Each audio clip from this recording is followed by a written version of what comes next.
Galactifrac, le podcast francophone dédié à Battlestar Galactica. Je suis Draven et dans cet épisode Historica numéro 28, on termine la série de 4 épisodes dédiés à la Bible de Battlestar Galactica écrite par Ronald D. Moore. Cette fois, on part dans des considérations plus techniques à destination des scénaristes qui ne seraient pas familiers des protocoles militaires. Décollage.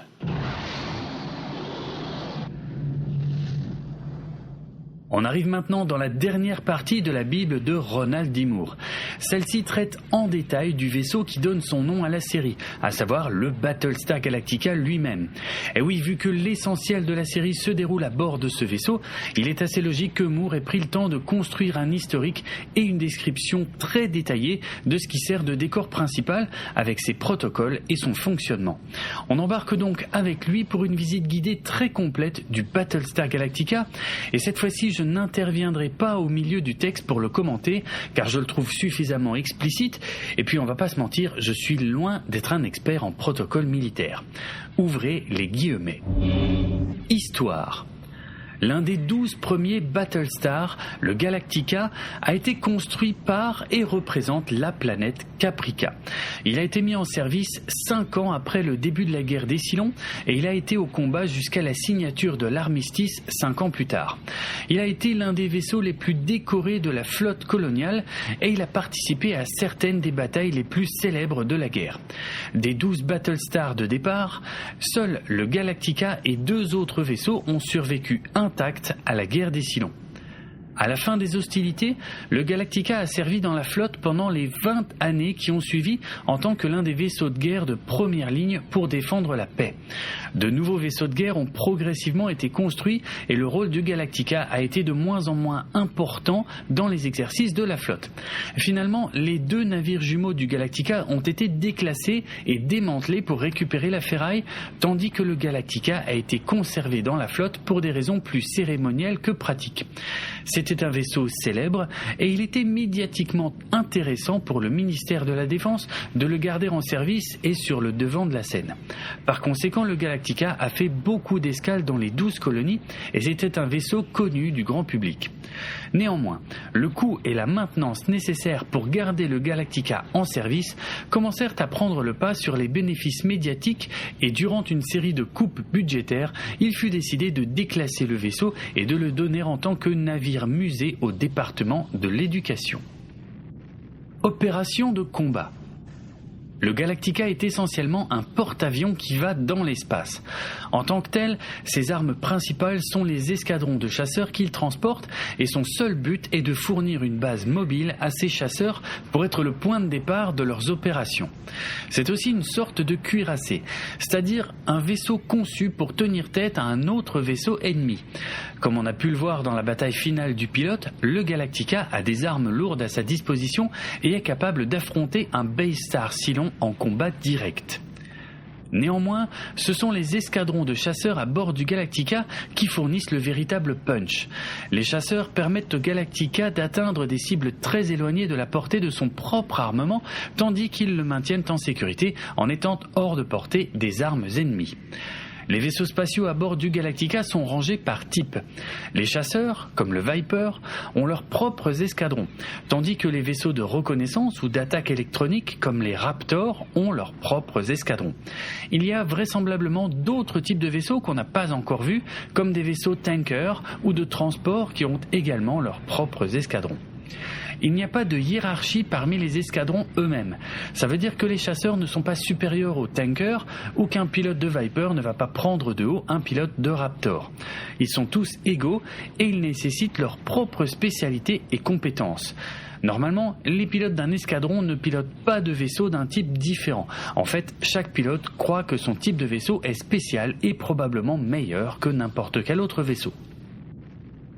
Tous les escadrons à bord du Galactica composent le groupe aérien et le pilote le plus haut gradé est le commandant du groupe aérien ou CGA.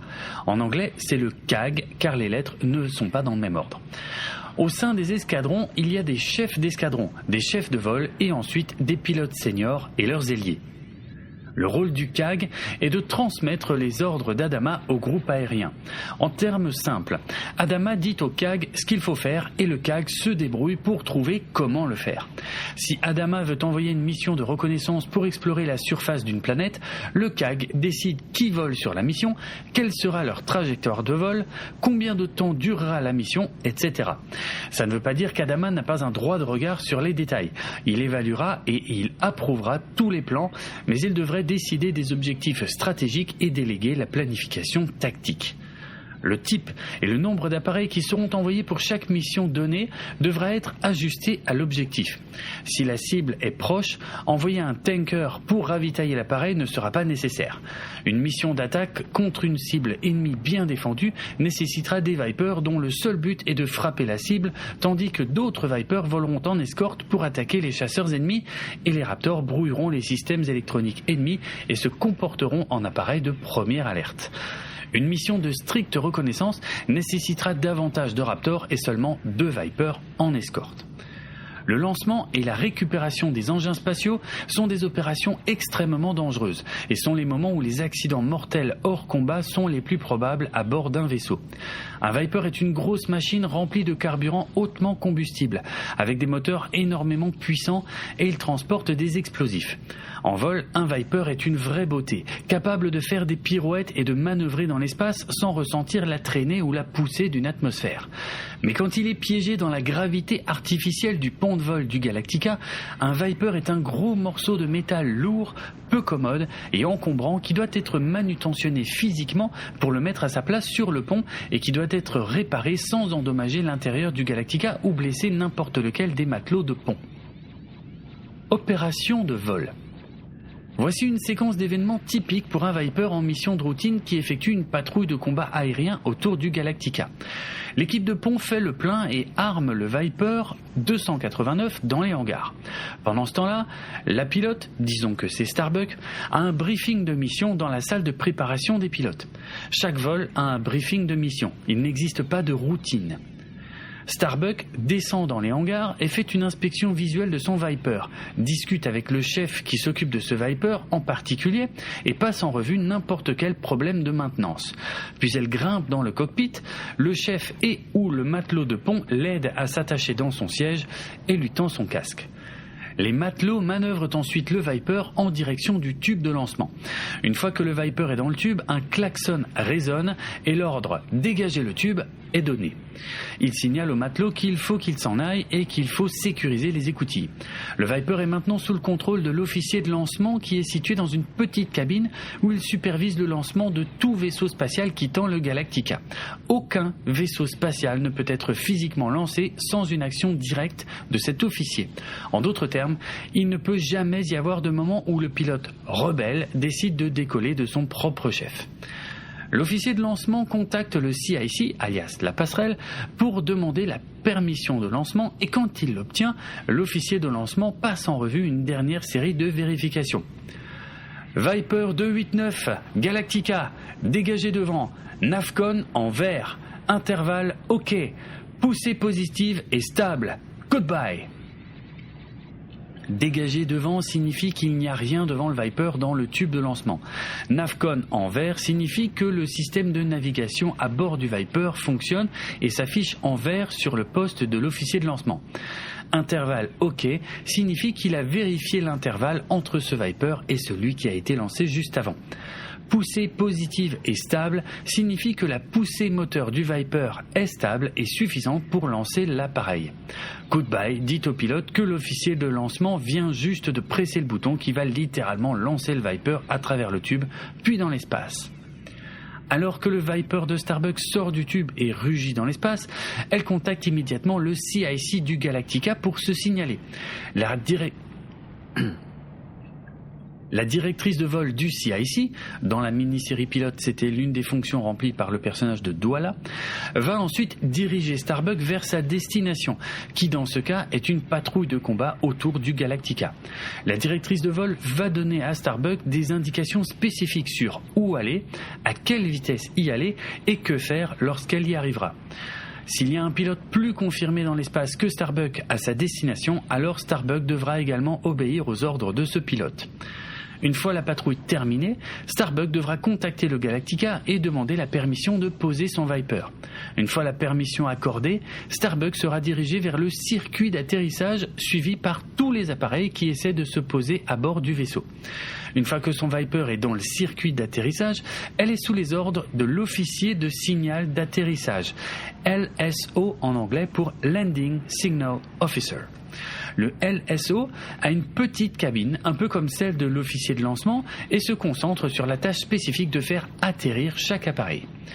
Alors que Starbuck approche le Galactica, le LSO va donner des instructions telles que Viper 289, Galactica, approchez la baie d'atterrissage bâbord, à la main, vitesse 1,05, damier rouge, prenez le ballon. Approcher la baie d'atterrissage bâbord est l'opposé de la baie d'atterrissage tribord. À la main signifie qu'il faut utiliser les contrôles manuels tout du long. Certains Vipers avancés avaient un pilote automatique rudimentaire. Vitesse 1,05 dit à Starbuck à quelle vitesse elle doit faire son entrée. Damier rouge fait référence au monte-charge sur lequel elle devrait garer son vaisseau une fois qu'elle l'aura arrêté. On peut supposer qu'il y a plusieurs monte-charges sur le pont d'atterrissage.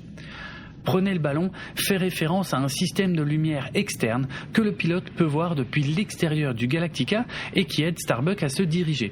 J'ai le ballon est la réponse standard qui signifie « je peux voir les lumières et je peux piloter mon appareil en toute sécurité à ce stade ».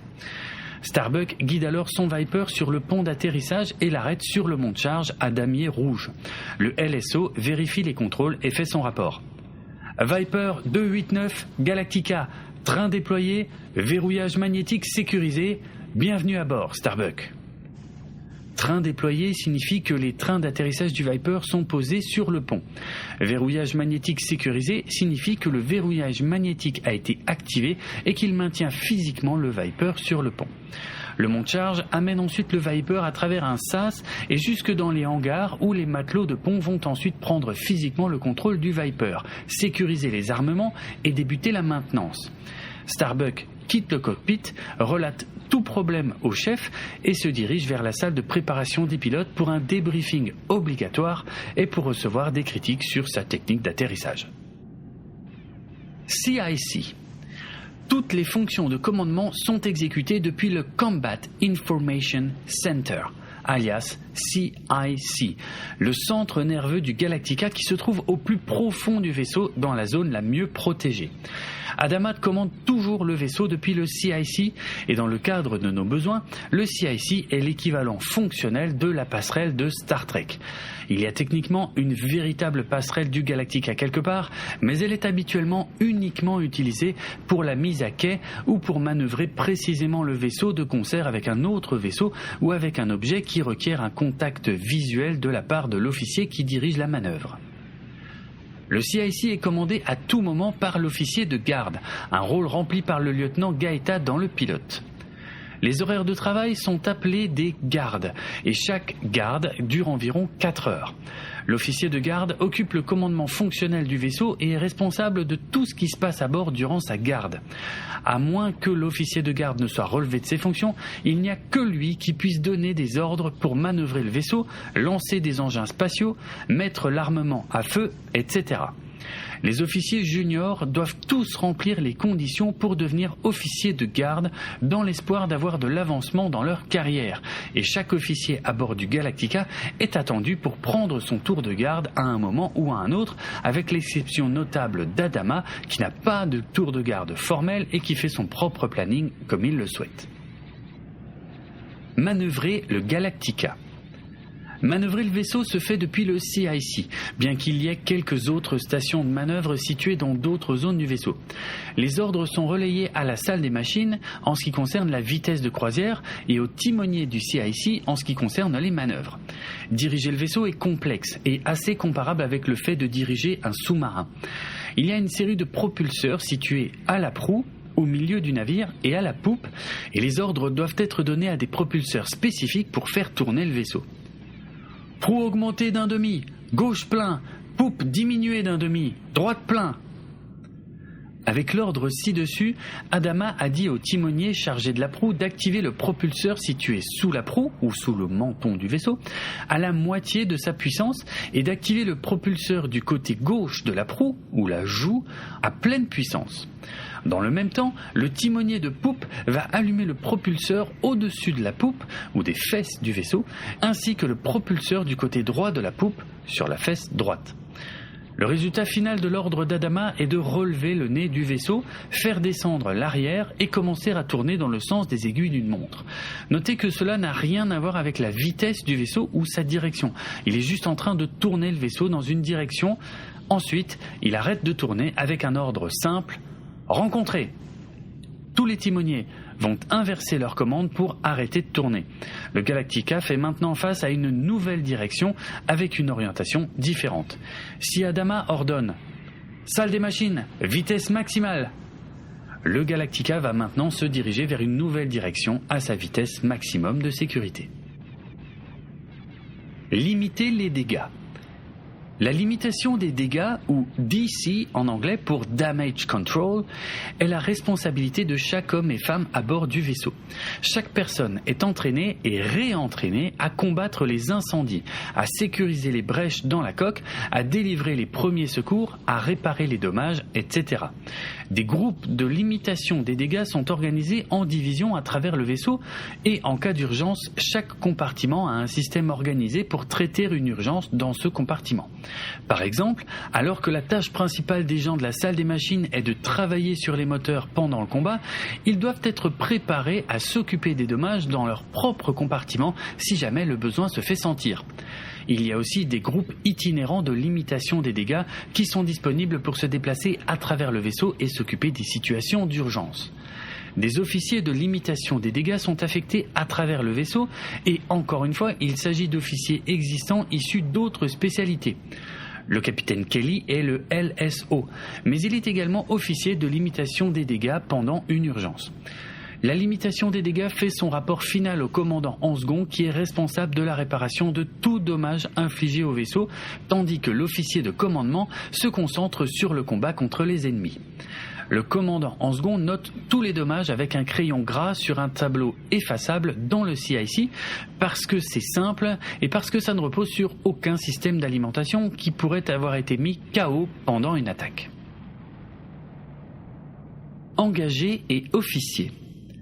Il y a une distinction claire entre le personnel engagé et leurs officiers. On attend des officiers qu'ils soient des leaders, capables de prendre en charge n'importe quelle situation et de toujours s'occuper des hommes et femmes sous leur commandement. Les engagés sont l'épine dorsale du service et ils effectuent tout le travail difficile, du chargement des armements à bord des Vipers au nettoyage des compartiments en passant par le remplissage de la paperasse. Il est strictement contre les règles pour les engagés et les officiers d'avoir une relation amoureuse, tout spécialement au sein d'une même chaîne de commandement. C'est pour s'assurer que les engagés se sentent équitablement traités par leurs officiers pour qu'il n'y ait pas de faveur ou de passe-droit à cause d'un autre type de relation. Par conséquent, la relation entre Tyrol et Sharon va bien au-delà des limites admises et sera un problème récurrent pour les deux. Alors que voler est clairement le rôle principal de n'importe quel pilote ou officier de vol, il reste des officiers et en tant que tels, on attend d'eux qu'ils endossent des responsabilités additionnelles quand ils ne sont pas en vol. Chaque officier junior à bord du Galactica commande une division au sein du vaisseau. Une division est un groupe de personnel engagé qui est commandé par un sous-officier ou un officier peu gradé, typiquement un chef, qui fait ensuite son rapport à un officier de division. Pratiquement parlant, les pilotes et les officiers de vol n'ont pas le temps ou l'énergie de superviser une division en comparaison avec les officiers normaux. Donc, dans les faits, le chef dirige la division, mais il est important de garder à l'esprit que l'officier de division est responsable de tout et n'importe quoi qui pourrait arriver dans sa division. Par exemple, s'il y a un problème de maintenance dans la division de Boomer, si l'un des Vipers est constamment en manque de pièces détachées ou incapable de voler, le CAG tombera sur Boomer, pas sur le chef Tyrol. Plus rapide que la lumière, PRL. La capacité de voyager plus vite que la lumière est évidemment impossible, donc PRL est un terme un peu inapproprié même dans le monde de Galactica. Techniquement parlant, ni le Galactica ni aucun autre vaisseau capable de PRL ne va plus vite que la vitesse de la lumière. Ce qui se passe durant un saut, c'est que la structure elle-même de l'espace est pliée et le vaisseau voyage directement du point A au point B. Imaginez-vous l'espace comme un morceau de tissu sur une table. Placez une pièce sur la gauche. Pour la déplacer du côté droit du tissu, vous pourriez la faire glisser le long du tissu ou la prendre et la placer là. Et ces deux méthodes impliquent de voyager à travers l'espace physique et prennent du temps. En revanche, si vous attrapez le côté droit du tissu et que vous le pliez pour qu'il touche le côté gauche, la pièce peut être transférée d'un point à l'autre virtuellement instantanément. Voilà fondamentalement ce qui se passe pendant un saut. Le moteur PRL du Galactica plie la structure de l'espace lui-même à travers une autre dimension au-delà de la troisième dimension. Et le vaisseau se transfère littéralement entre deux points distants qui sont momentanément réunis. Par conséquent, le Galactica ne voyage jamais à travers l'univers comme le font l'Enterprise ou le Faucon Millennium. Le Galactica et tous les vaisseaux PRL vont simplement d'un point à un autre et une fois qu'ils sont arrivés, ils peuvent seulement se déplacer à des vitesses normales sous la vitesse de la lumière. Le Galactica est un vaisseau relativement ancien et donc sa technologie est considérablement en retard sur celle de beaucoup d'autres vaisseaux de la flotte hétéroclite, d'où le besoin de compléter de longues checklists par de nombreuses personnes avant chaque saut. Le processus est beaucoup plus simple et rapide à bord du Raptor de Charon, par exemple. Mais même le Raptor doit effectuer des calculs précis et exécuter des réglages précis avant d'initier un saut. La checklist spécifique utilisée par le Galactica pendant la séquence PRL de la mini-série avait été glanée parmi les nombreuses checklists de la mission lunaire Apollo 15. Allez sur http://www.hq.nasa.gov/office/PAO/AP15FJ/ et regardez sous Documents Apollo 15 pour de nombreuses checklists de ce genre. La vitesse de la lumière régit également les communications et l'information des capteurs. Plus un vaisseau est éloigné du Galactica, plus le signal mettra longtemps à voyager. Si le Galactica et l'un de ses chasseurs sont seulement éloignés de la même distance qui sépare la Terre de la planète Mars, disons 700 millions de kilomètres, il y aura un retard de 11 minutes dans la conversation radio. On peut dire la même chose pour les observations optiques, car le temps qu'on repère un Bae Star si long, à la même distance, il y a déjà eu 11 minutes pour se rapprocher du Galactica. Les Cylons sont tenus par les mêmes lois de la physique et ils ne peuvent pas voyager plus vite que la vitesse de la lumière, mais ils ont également des sauts. La ligne rouge. Dans la pratique, plus on essaie de sauter loin, plus les calculs sont difficiles et plus il y a de variables à introduire dans les équations. Par exemple, prenez en compte les difficultés inhérentes au fait de sauter vers un système relativement proche qui se trouve à seulement 5 années-lumière. Chaque information que le Galactica peut réunir en regardant par un télescope est par définition vieille de 5 ans.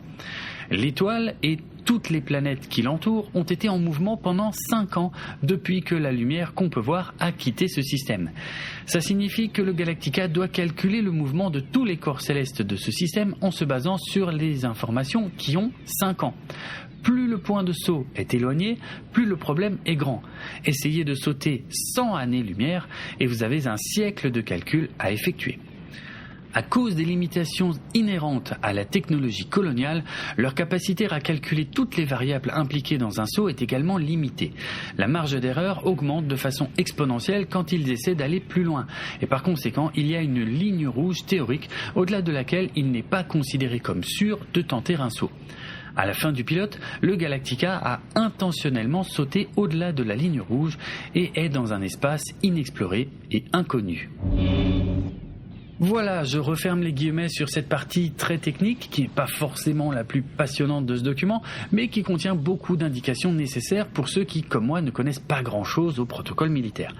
Toutes ces indications protocolaires sont donc essentielles pour les scénaristes qui vont travailler sur la série, et on sent bien que Ronald D. Moore profite de ses propres connaissances et de sa propre passion pour la marine de guerre pour mettre en place son univers fortement inspiré de protocoles militaires réels. Voilà qui conclut cette traduction intégrale de la Bible de Battlestar Galactica rédigée par Ronald D. Moore avant même qu'il ne commence à travailler sur la saison 1 de la série. Cette traduction intégrale m'a demandé plusieurs semaines de travail et j'ai fait en sorte de coller au plus près du texte original afin que vous puissiez profiter des véritables intentions du scénariste.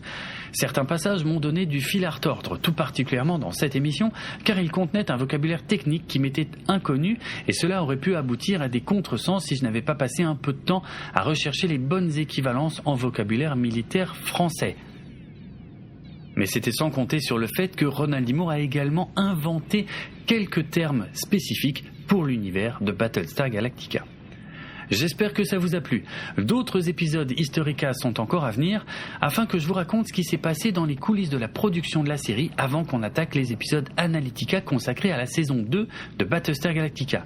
Et pour information, Karine et moi-même serons présents au festival Podrennes qui se déroulera à Rennes les 30 et 31 mars 2024, c'est-à-dire le week-end de Pâques. Donc si vous avez envie de discuter, on se retrouve à Rennes.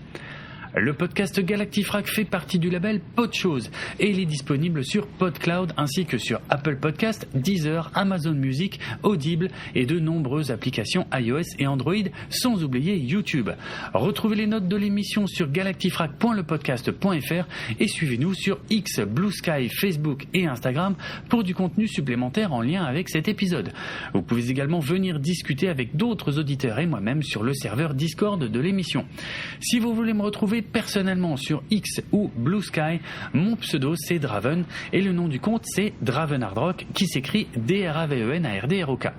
N'oubliez pas que si vous avez apprécié cet épisode, le meilleur moyen de le montrer et de nous récompenser est de le partager au plus grand nombre via les réseaux sociaux.